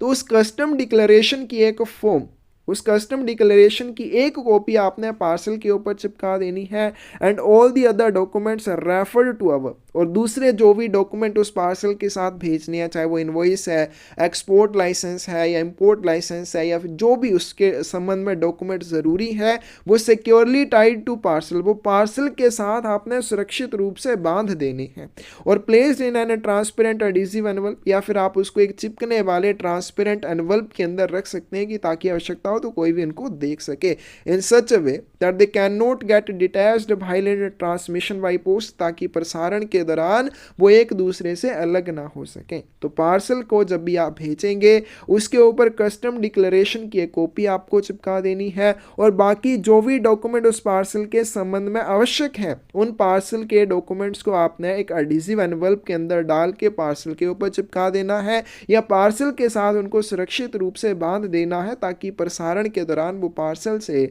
अलग ना हो जाए। A foreign parcel should be presented at the counter of post office authorized to accept foreign parcels. विदेशी पार्सल एक्सेप्ट करने के लिए अधिकृत डाकघर के काउंटर पर आपको फॉरेन पार्सल प्रस्तुत करना होगा, और उस पार्सल के प्रेषक को उस पार्सल के लिए एक रिसिप्ट दी जाएगी, रसीद दी जाएगी। नेक्स्ट आते हैं rule number 102, undelivered outward parcels and instructions by sender, अवितरित जावक पार्सल और प्रेषक की हिदायतें। Unlike inland parcels, foreign parcels are not returned to sender free of charge. अंतर्देशीय पार्सल के विपरीत विदेशी पार्सल प्रेषक को निःशुल्क वापस नहीं किए जाते हैं। ये हमने अभी ऊपर कर लिया कि जैसे आपने पार्सल भेजा उसके ऊपर आपके द्वारा जो पोस्टेज चार्जेस दिए जाएंगे वो उसकी आउटवर्ड जर्नी को कवर करते हैं, इनवर्ड जर्नी के लिए उसके ऊपर एक्स्ट्रा चार्जेस आपको देने होंगे। तो जैसे हम अंतर्देशीय पार्सल की बात करते हैं कि अगर वो प्रेषक को वापस किया जाना है तो कोई चार्जेस नहीं लगते हैं, कुछ कंडीशन में हाफ दी प्रीपेड चार्जेस लगते हैं, लेकिन फॉरेन पार्सल के मामले में ऐसा नहीं है। In case non delivery and return to parcel, अगर एक पार्सल का वितरण नहीं हो पाता है और वो पार्सल प्रेषक को वापस किया जाता है, सेंडर बिकम्स लायबल टू पे postage charges for journey of the parcel. तो सेंडर को या प्रेषक को उस पार्सल की आवक यात्रा के लिए चार्जेस देने होंगे, generally equivalent to outward charges, और उसकी आवक यात्रा के लिए जो चार्जेस होंगे उसकी आउटवर्ड चार्जेस के बराबर होते हैं, और कुछ केसेस में उसके ऊपर एक्स्ट्रा चार्जेस जैसे warehousing charges, repacking charges, custom clearance fees, ये सारे चार्जेस भी देने होते हैं। जैसे मैंने एक फॉरेन पार्सल भेजा किसी देश के लिए, अब वो पार्सल वहाँ पे वितरित नहीं हो पाया, अब मुझे वो पार्सल जब वापस आएगा तो उसकी आवक यात्रा के जो भी चार्जेस बनेंगे मोस्टली वो इसके भेजे जाने वाले जो चार्जेस थे उसके बराबर रहते हैं। हालांकि इसके ऊपर एक्स्ट्रा चार्जेस भी लगे हो सकते हैं, जैसे उसके ऊपर warehousing charges, repacking charges, custom clearance fees, ये सारे चार्जेस उस पार्सल के ऊपर एक्स्ट्रा लगेंगे। हालांकि जो कस्टम ड्यूटी उसके ऊपर रेज की जाती है, अगर वो पार्सल रिटर्न आता है तो वो कस्टम ड्यूटी कैंसिल कर दी जाती है, लेकिन उसके अलावा जितने भी चार्जेस होंगे उनका भुगतान मुझे इस पार्सल की वापसी पर करना होगा। Therefore, senders of foreign parcels are given the option to indicate on the parcel and on the dispatch note wherein is used instructions regarding treatment of parcel in case of non-delivery। इसलिए प्रेषक को ये निर्देश दिया जाता है, उसको एक विकल्प दिया जाता है कि आपने क्या करना है, डिस्पैच नोट के ऊपर या पार्सल के ऊपर एक निर्देश दे देना है कि अगर पार्सल का वितरण ना हो पाए उस मामले में उस पार्सल का निपटान कैसे करना है, क्योंकि अगर वो वापस आएगा प्रेषक के लिए चाहिए तो प्रेषक को उसके लिए फिर से चार्जेस देने होंगे। तो प्रेषक के पास एक ऑप्शन रहती है, एक विकल्प रहता है उस पार्सल का निपटान कैसे करना है अगर उसका वितरण ना हो पाए उस चीज़ के बारे में। अब कौन कौन से इंस्ट्रक्शंस दी जा सकती हैं, यानी कि एक ही इंस्ट्रक्शन एक पार्सल के लिए दी जाएगी तो कौन कौन सी इंस्ट्रक्शंस उसके द्वारा दी जा सकती हैं। सबसे पहले that an advice of non delivery be sent to him, सबसे पहले वो एक निर्देश दे सकता है an advice of non delivery be sent to him. प्रेषक पार्सल के ऊपर या डिस्पैच नोट के ऊपर ये इंस्ट्रक्शन देगा कि अगर पार्सल वितरित नहीं हो पाता है तो उसके गैर वितरण की सूचना मुझे भेजी जाए, फिर मैं उसके बारे में बताऊंगा कि इस पार्सल का क्या करना है। Then at advice of non-delivery be sent to any other person residing in country of destination, या फिर उसके गैर वितरण की सूचना गंतव्य देश में रहने वाले किसी अन्य व्यक्ति को भेजी जाए। कि प्रेषक ये निर्देश दे सकता है, जैसे भारत से एक पार्सल पोस्ट किया गया फॉरेन कंट्री में जब वो पार्सल पहुंचा तो वो वितरित नहीं हो पाता है, तो प्रेषक के द्वारा उस पार्सल या उस पार्सल के डिस्पैच नोट के ऊपर एक निर्देश दिया गया होगा कि अगर ये पार्सल वितरित नहीं हो पाता है तो उसी गंतव्य देश में रहने वाले किसी अन्य व्यक्ति को उस पार्सल के गैर वितरण की सूचना भेजी जाए। फिर वो व्यक्ति आगे उस पार्सल के लिए एक्शन ले सकता है कि उस पार्सल का क्या करना है। That the parcel be returned to sender forthwith by surface or air, कि पार्सल प्रेषक को तुरंत सतह या वायु द्वारा लौटाया जाए, यानी कि मैंने पार्सल भेजा है, मैं उसके डिस्पैच नोट या पार्सल के ऊपर एक निर्देश दे सकता हूं कि अगर ये वितरित ना हो पाए तो तुरंत मुझे आपने ये वापस करना है, चाहे सरफेस रूट से या एयर रूट से, कैसे करना है वो भी मैं निर्देश में दे सकता हूं। That parcel be returned to sender by surface और air at the end of a period to be specified by the sender।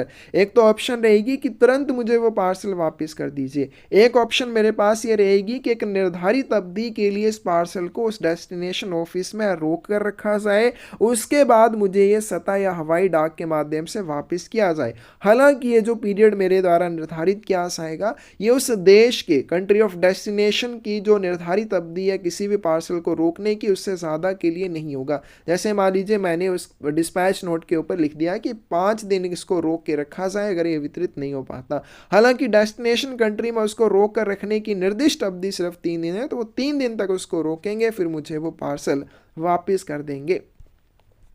That the parcel be delivered to another person if necessary after a redirection by surface or air subject to the payment of redirection charges by addressee। फिर एक और निर्देश दिया जा सकता है, निर्देश क्या दिया जा सकता है कि अगर ये पार्सल वितरित नहीं हो पाता है तो इस पार्सल को इसके प्राप्तकर्ता के अलावा किसी अन्य व्यक्ति को वितरित किया जाए। उस व्यक्ति का पता उस पार्सल के ऊपर या डिस्पैच नोट के ऊपर रहेगा, और फिर जो भी उसको कैसे रिडायरेक्ट करना है वो भी दिया होगा कि रिडायरेक्शन सरफेस के माध्यम से करनी है या एयर के माध्यम से करनी है, और जो भी रिडायरेक्शन चार्जेस होंगे नए प्राप्तकर्ता से वसूल किए जाएंगे।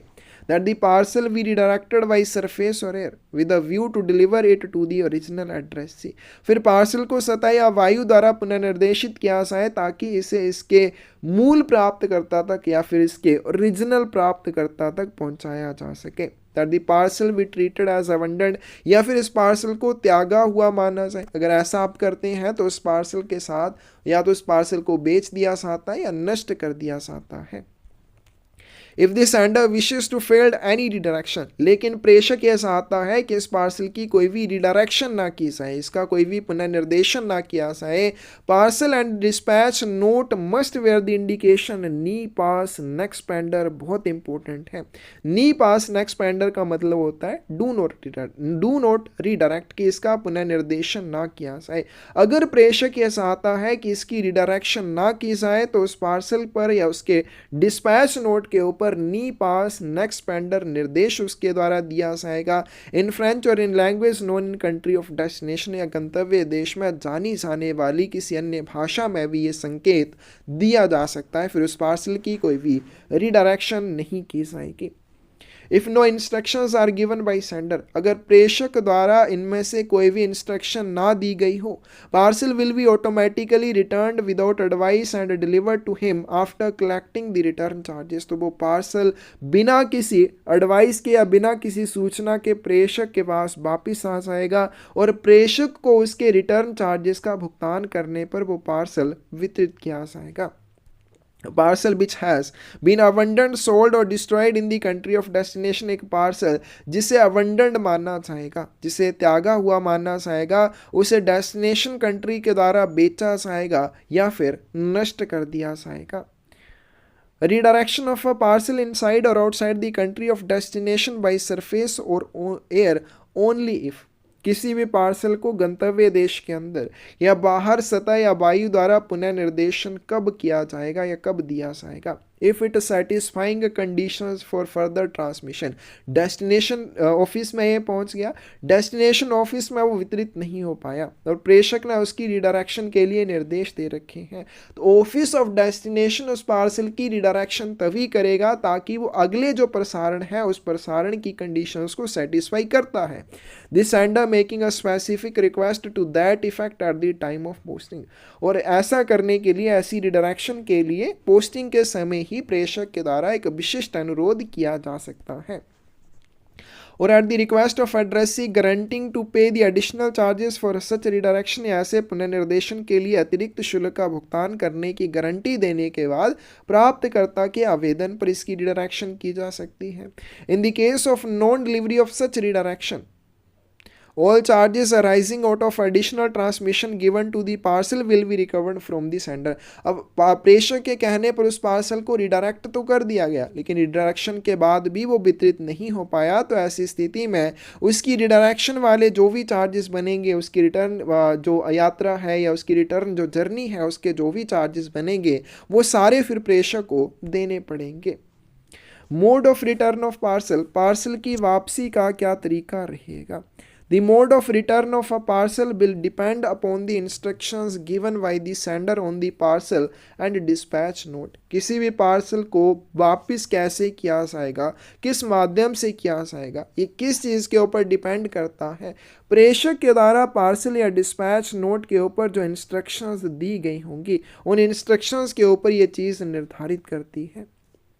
Parcel will be returned by air only if the sender had so requested, which amounts to guaranteeing the return charges and air surcharges। Parcel हवाई मार्ग से तभी लौटाया जाता है जब प्रेषक ने ऐसा करने के लिए रिक्वेस्ट की हो और साथ में उसने ये गारंटी दी हो कि इसकी वापसी का शुल्क और जो भी हवाई अधिभार होगा वो मेरे द्वारा भुगतान किया जाएगा। If no instructions have been given by sender the parcel will be returned only by surface, लेकिन अगर प्रेषक ने ऐसा कोई भी निर्देश नहीं दिया है तो पार्सल को सतह डाक के माध्यम से ही वापस लौटाया जाएगा। रूल नंबर 103 है advice of non delivery. Parcel का वितरण नहीं हो पाया, उसके गैर वितरण की सूचना जब भेजी जाती है। If the sender of a foreign parcel has indicated on dispatch note or on parcel that in the event of non-delivery, अगर विदेशी पार्सल का वितरण ना हो पाने की स्थिति में प्रेषक ने डिस्पैच नोट या पार्सल के ऊपर निर्देश दिया हो, क्या निर्देश दिया हो, an advice of non delivery sent to him or another person in country of destination, कि ये पार्सल वितरित नहीं हो पाया है, इसके नॉन डिलीवरी की सूचना या एडवाइस मुझे या फिर गंतव्य देश में अन्य व्यक्ति को भेजी जाए। Such an advice will be sent to person concerned to enable him to give fresh instructions regarding further disposal of parcel। तो ये जो advice of non delivery instruction उसने दी है, ऐसे मामले में क्या होता है जब पार्सल का वितरण नहीं हो पाता है, ऑफिस ऑफ डेस्टिनेशन के द्वारा एडवाइस ऑफ नॉन डिलीवरी प्रेषक को भेजी जाती है या अन्य व्यक्ति को भेजी जाती है जैसा कि प्रेषक ने निर्देश दिया होगा। फिर जिस व्यक्ति के पास, चाहे वो प्रेषक के पास आती है या अनदर पर्सन के पास आती है, जब वो एडवाइस ऑफ नॉन डिलीवरी उसके पास आएगी, ऐसे मामले में उस व्यक्ति के पास उस पार्सल के लिए नए इंस्ट्रक्शंस या नए निर्देश निर्देश देने का एक विकल्प पास आता है कि इस पार्सल का किस तरह से निपटान किया जाना है, उसके बारे में प्रेषक या अनदर पर्सन फ्रेश इंस्ट्रक्शंस या नए निर्देश दे सकता है। He may give any one of the instructions as in clause number 102 item C to G one of the following. तो इसमें हमें जैसे सी से लेके जी तक की हमने इंस्ट्रक्शंस की, यहाँ से लेके यहाँ तक की इंस्ट्रक्शन प्रेषक के द्वारा दी जा सकती हैं या अनदर पर्सन जिसको ऐसा करने के लिए एडवाइस ऑफ नॉन डिलीवरी प्राप्त होती है वो एक्स्ट्रा इंस्ट्रक्शन दे सकते हैं। इसके अलावा और क्या इंस्ट्रक्शंस दे सकते हैं? Notify the addressee once more, कि आप एक बार फिर से प्राप्तकर्ता को सूचित करें उसके पार्सल के बारे में, या फिर पता आधा अधूरा था तो उस पते को ठीक करें या उसको कंप्लीट करें, या फिर जहाँ पे कैश ऑन डिलीवरी पार्सल आपने भेजा था वहाँ पे क्या किया जा सकता है?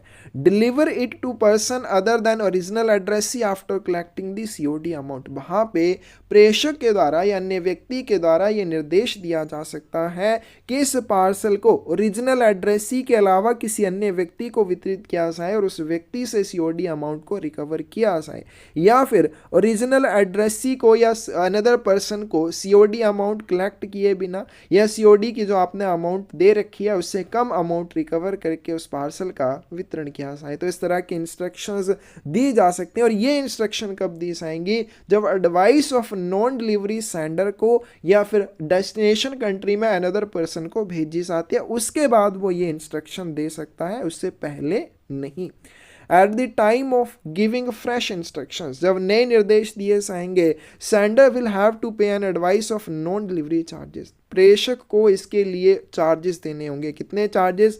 एडवाइस ऑफ नॉन डिलीवरी, गैर वितरण की सूचना का शुल्क उसे देना होगा।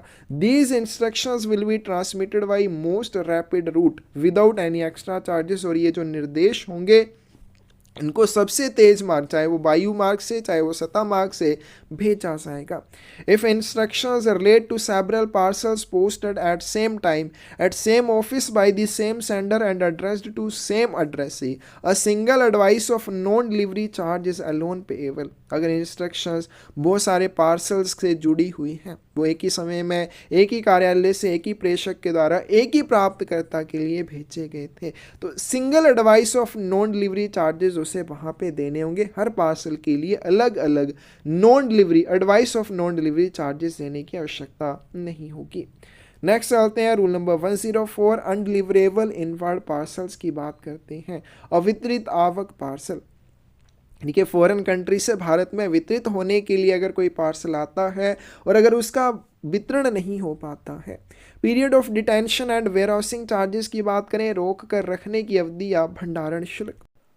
If the addressee of an ordinary or value payable inward foreign parcel fails to take delivery of it within 7 days following the date of its first presentation, कि कोई भी ऑर्डिनरी या value payable inward foreign parcel है, foreign country से भारत में वितरित होने के लिए आने वाले ऑर्डिनरी या वैल्यू पेएबल पार्सल का प्राप्तकर्ता उसकी प्रथम प्रस्तुति से, जब पहली बार ये पार्सल प्राप्तकर्ता को वितरण के लिए प्रस्तुत किया जाता है, उस तिथि के अगले दिन से, क्या उस तिथि के अगले दिन से 7 दिनों के भीतर इसका वितरण लेने में, या फिर date of delivery to him or his accredited agent of an intimation of its arrival, या फिर जब पार्सल के वितरण की सूचना प्राप्तकर्ता को या उसके एजेंट को वितरित की जाती है उस तारीख से। 2 तारीख आपने याद रखनी है। जब पहली बार पार्सल प्रस्तुत किया जाता है, पहली बार पार्सल जिस तारीख को प्रस्तुत किया जाता है उसके अगले दिन से 7 दिनों के भीतर प्राप्तकर्ता उसका वितरण लेने में विफल रहता है, या फिर जब इंटीमेशन ऑफ अराइवल पार्सल के आगमन की सूचना प्राप्तकर्ता या उसके एजेंट को दे दी जाती है उस तारीख से 7 दिनों के भीतर उसका वितरण लेने में वो विफल रहता है। और warehousing charge at a rate per day from 8th day shall be collected from the addressee eight the time of delivery. वितरण के समय प्राप्तकर्ता से 8वें दिन से प्रतिदिन के हिसाब से उस पार्सल के ऊपर वेयरहाउसिंग चार्जेस लिए जाएंगे। तो मतलब 7 दिनों के भीतर अगर वो उसका वितरण लेने में विफल रहता है, 8वें दिन से प्रतिदिन के हिसाब से, हर दिन के हिसाब से उसके ऊपर वेयरहाउसिंग चार्जेस लगेंगे जो वितरण के समय प्राप्तकर्ता को देने होंगे। In case the parcel has an alternate address, अगर पार्सल में अल्टरनेट एड्रेस है, डिस्पैच नोट के ऊपर एक और एड्रेस दिया है कि अगर ओरिजिनल एड्रेस ही को इसका वितरण नहीं हो पाता है तो दूसरे एड्रेस ही को आपने इसका वितरण करना है। It can not be delivered eight original address, the warehousing charge due from first addressee will be collected from second addressee eight the time of delivery. तो पहले प्राप्तकर्ता को अगर वो पार्सल वितरित नहीं हो पाता है तो दूसरे प्राप्तकर्ता से, अगर उसके ऊपर अल्टरनेट एड्रेस दे रखा है डिस्पैच नोट के ऊपर, तो दूसरे प्राप्तकर्ता से वो वेयरहाउसिंग चार्जेस प्राप्त किए जाएंगे, रिकवर किए जाएंगे। In cases where a parcel is returned by the addressee for reassessment, अब एक पार्सल है उसको रीअसेसमेंट के लिए, पुनर्मूल्यांकन के लिए कस्टम अथॉरिटीज को वापस किया जाता है। In cases where a parcel is returned by addressee for reassessment, the actual period of detention of a parcel in office of delivery both before and after reassessment of the parcel will be taken into account for the purpose of calculating the warehousing charges. तो वहां पे क्या होगा, एक parcel आया, उसको reassessment के लिए प्राप्तकर्ता ने वापस कर दिया, वापस करने से पहले या वापस करने के बाद उस पार्सल को ऑफिस ऑफ डेस्टिनेशन में रोक कर रखने की अवधि, वो दोनों अवधियों को वेयरहाउसिंग चार्जेस कैलकुलेट करने के उद्देश्य से देखा जाएगा, ध्यान में रखा जाएगा। एक पार्सल है उसको पुनर्मूल्यांकन के लिए प्राप्तकर्ता द्वारा यदि वापस किया जाता है तो पार्सल के पुनर्मूल्यांकन से पहले और पुनर्मूल्यांकन होने के बाद डिलीवरी के कार्यालय में जब उस पार्सल को रोका जाता है तो दोनों अवधियों को वेयरहाउसिंग चार्जेस की गणना करने के उद्देश्य से ध्यान में रखा जाता है। If the parcel is addressed poste restante and is not taken delivery of within 7 days following the date of its arrival in the office of delivery, warehousing charge shall be levied from the 8th day। अगर एक parcel post रेस्टेंट के रूप में संबोधित किया गया है तो उस पार्सल को क्या किया जाएगा, उस पार्सल को ऑफिस ऑफ डेस्टिनेशन में रोका जाएगा, वितरण के लिए नहीं भेजा जाता। अभी हम बार बार ये चीज़ कर चुके हैं। तो अगर उस पार्सल के ऑफिस ऑफ डिलीवरी में पहुंचने के अगले दिन से 7 दिनों के भीतर प्राप्तकर्ता उसका वितरण नहीं ले पाता है तो उस पार्सल के ऊपर 8वें दिन से वेयरहाउसिंग चार्जेस लिए जाएंगे। Parcel addressed poste restante can be detained in office of delivery up to 1 month. हम बार बार कर चुके हैं कि पोस्ट रेस्टेंट के रूप में भेजे गए पार्सल को अधिकतम 1 महीने की अवधि के लिए ऑफिस ऑफ डिलीवरी में रोक कर रखा जाएगा। और अगर पोस्ट रेस्टेंट आर्टिकल वीपी आर्टिकल है, यानी कि वैल्यू पेबल आर्टिकल को एज अ पोस्ट रेस्टेंट आर्टिकल भेजा गया है तो उसको मैक्सिमम 7 दिनों की अवधि के लिए रोक कर रखा जाएगा। Warehousing charges are not cancelled in case of non-delivery but collected from sender। warehousing charges कभी कैंसिल नहीं होते हैं, अगर वो पार्सल वितरित नहीं हो पाता है तो उस पार्सल के ऊपर लगने वाले warehousing charges का भुगतान प्रेषक को करना होगा। रीडायरेक्शन की बात करें, पुनर्निर्देशन की बात करें, redirection of inward foreign parcels within inland service is same as for inland parcels. अंतर्देशीय सेवा के भीतर आवक विदेशी पार्सल का पुनर्निर्देशन अंतर्देशीय पार्सल की तरह ही किया जाता है। और अगर इसको भारत के बाहर आपने रीडायरेक्ट करना है, एडिशनल पोस्टेज, इसके लिए आपको एक्स्ट्रा चार्जेस देने होंगे। Is normally collected from addressee, जो प्राप्तकर्ता से कलेक्ट किए जाते हैं, but it can also be prepaid by agent of the sender और द एड्रेसी इन इंडिया। लेकिन ये वाले चार्जेस प्राप्तकर्ता या प्रेषक के एजेंट के द्वारा भी प्रीपेड किए जा सकते हैं। तो आज की वीडियो में हम यहीं तक करेंगे, कुछ और रूल बच जाते हैं फॉरेन पार्सल के बारे में जिनको नेक्स्ट वीडियो में कवर करेंगे। ये पार्सल वाला टॉपिक बहुत इंपॉर्टेंट है, यहाँ से 1 या 2 क्वेश्चन आने की संभावना ज़रूर रहती है। और आज की वीडियो में बहुत सारी इंपॉर्टेंट चीज़ें हमने पार्सल के बारे में की हैं, चाहे उसकी डायमेंशंस के बारे में है, चाहे कैसे उसको भेजा जाना है, कौन से एक्स्ट्रा चार्जेस उसके ऊपर लग सकते हैं, कौन से एग्रीमेंट या अरेंजमेंट्स के माध्यम से पार्सल को एक्सचेंज किया जाता है, उसकी वेट लिमिट्स बहुत इंपॉर्टेंट है। सारे आपने अच्छे से कर लेने हैं। कहीं भी डाउट हो कमेंट सेक्शन में आप पूछ सकते हैं। किसी एग्जाम के रिलेटेड आपको कोई बुक चाहिए तो डिस्क्रिप्शन में साइट का लिंक मिल जाएगा, वहां से जाकर आप परचेज कर सकते हैं। धन्यवाद।